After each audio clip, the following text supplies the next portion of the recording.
All right, Steven from the Guilty as Charged podcast is here to tell us what the Chargers are going to do at pick 21.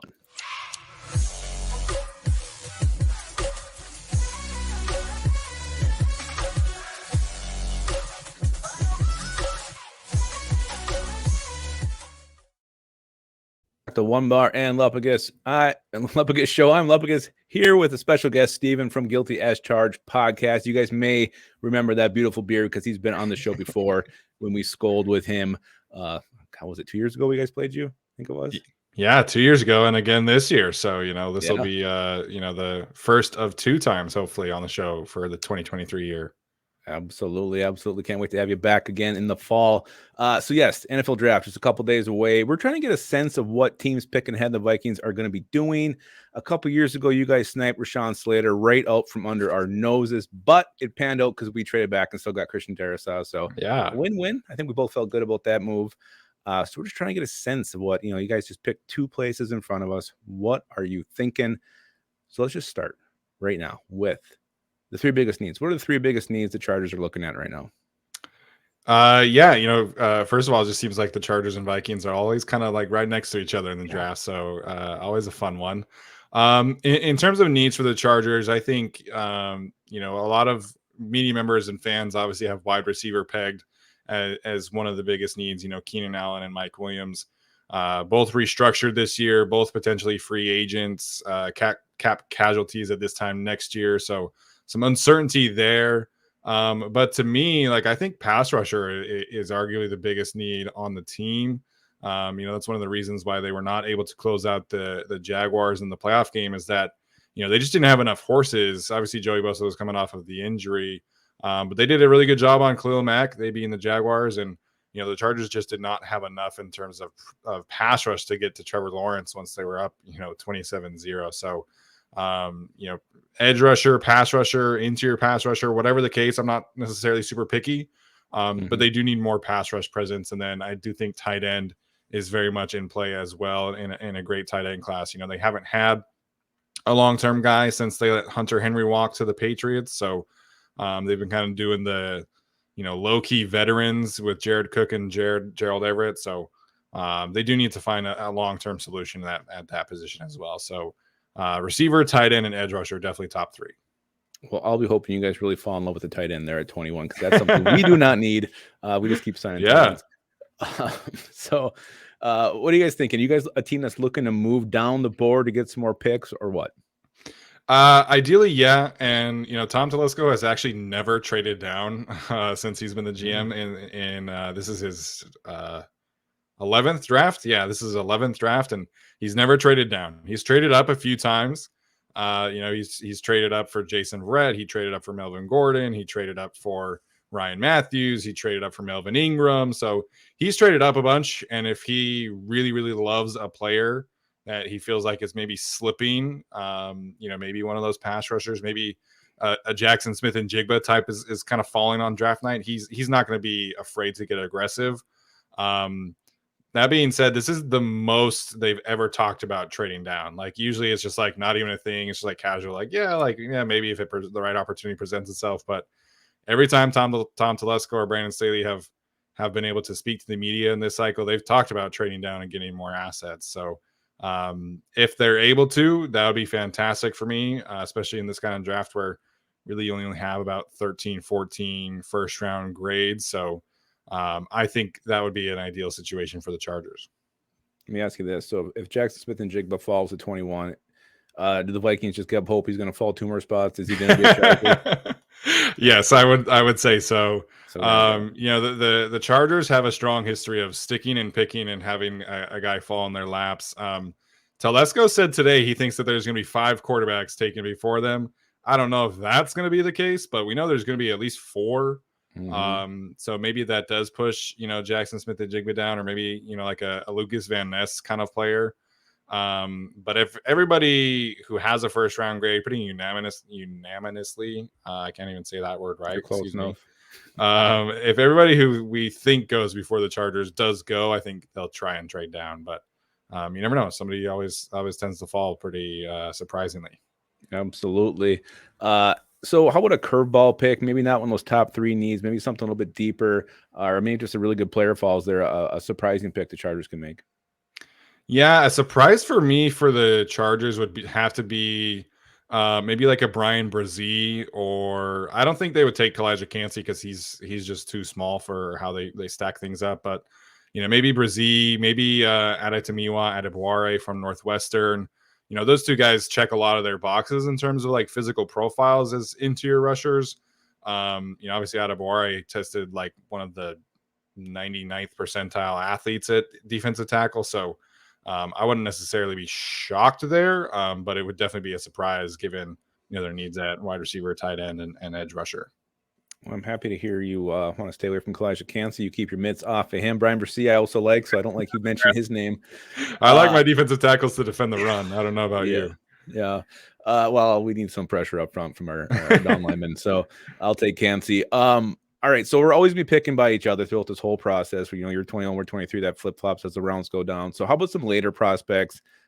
You like? I mean, around for the Chargers like, but some guys you got your eye on down the board later on. Yeah.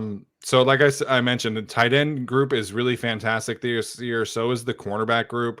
Corner is not necessarily a super high need for the Chargers, but if they're sitting at 54 and like a Julius Brents from Kansas State, maybe a Keely Ringo from Georgia, and those two guys are there, I think that would warrant a strong consideration for the Chargers because they do need some more physicality in that room. They've got Asante Samuel Jr., who's smaller, JC Jackson coming back from his injury, smaller. So they don't have necessarily an additional big corner, and I think they would like to have one of those. So that's definitely something to keep in mind. And then, like I mentioned, one of these wide receivers falls to 54. Maybe you get like a Luke Musgrave tight end from Oregon State to fall to you at 54. Darnell Washington from Georgia. So those are some guys that I think would be in play in the second round. I think in terms of pass rushers, like I've talked about, I think if they don't go first round, I don't think they're going to go one until day 3. I think second round is probably more tight end receiver type, but kind of outside shot at a cornerback. All right. So, who do you want? Who you pound the table for the Chargers at 21? Realistically, I mean, you got to throw out the dreams here, but I mean, realistically, who is your pick for the Chargers at 21? Yeah, and a dream scenario for me would be Miles Murphy. I'm a big fan of his, the defensive end edge rusher from Clemson. I think he has a lot of untapped potential as somebody who could, maybe work on the inside for a little bit in like NASCAR packages. Somebody who can really learn from Khalil Mack, and Miles Murphy is not Khalil Mack, but they have similar strengths and weaknesses as prospects, in my opinion. If you look at Khalil Mack from Buffalo. Just a lot of like power, speed to power, length, physicality. So there's a lot to like about that. The Chargers' current third edge rusher is a guy they nicknamed String Bean because he's so skinny. So having your two backups be one kind of skinnier, speedy, faster guy and a power guy would be awesome.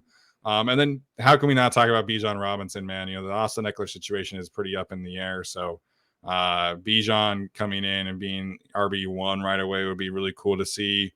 Maybe that's their pick, right? In terms of like having an elite player fall to them, that's probably Bijan. But I love Miles Murphy as a prospect, and I think that fits a big need for them too. So Miles Murphy would be my dream pick. You mentioned Bijan Robinson. You guys got any interest in Delvin Cook? We'll send him your way. Absolutely not. I'm not interested in another old running back. That's a pass for me. All right. Again, we got Steven from Guilty as Charged podcast here on the show. We'll have some links in the descriptions. Give him a follow. Tell him to stay away from Brian Brzee and Elijah Cansey. And also, we got one more for you here. So you said that's who you want, but what do you think they're going to do? Like, what do you think the Chargers are actually going to do with pick 21? Well, I think Michael Mayer has to be considered the favorite right now. A couple months ago, the Chargers beat writer for The Athletic did an article about primary draft needs, and he reported that the Chargers were quote unquote desperate to find a tight end who could really be impactful as a run blocker and as a receiver. They don't really have that guy who can come in and do the dirty work while also threatening as a pass catcher. Kellen Moore, I believe, was third in the league in 2 tight end personnel usage the last 2 seasons for the Cowboys. So they don't really have a reliable do-it-all tight end. Tom Telesco has a very strong history of selecting Notre Dame players as well. So I think the need aligns there. The value in terms of his draft range aligns. There's a school fit, there's a character fit. So I think that's the selection, and unless, like I said, like if Bijan is there, or maybe one of like the top corners or one of the top pass rushers falls to them, like I think they would take Mayer over any of the receivers, Addison, Flowers, the defensive tackles, the other cornerbacks, and then like the third tier maybe. So I think Michael Mayer is probably the hands down favorite right now for the Chargers. Okay, and your reaction? High fives, chest bumps. What's going on if that happens? I understand it. I'm not a huge Michael Mayer guy or a huge tight end in the first round in general. But they don't have a ton of like starter needs in terms of first round picks. Like if they take a receiver, he's really wide receiver 4 for them. If they take a corner, he's cornerback 4 for them, edge rusher, edge 3. So you take Michael Mayer, he's your true tight end 1 from the jump. He's going to play a ton, and I think that would make a lot of sense for them. They do really need tight end help.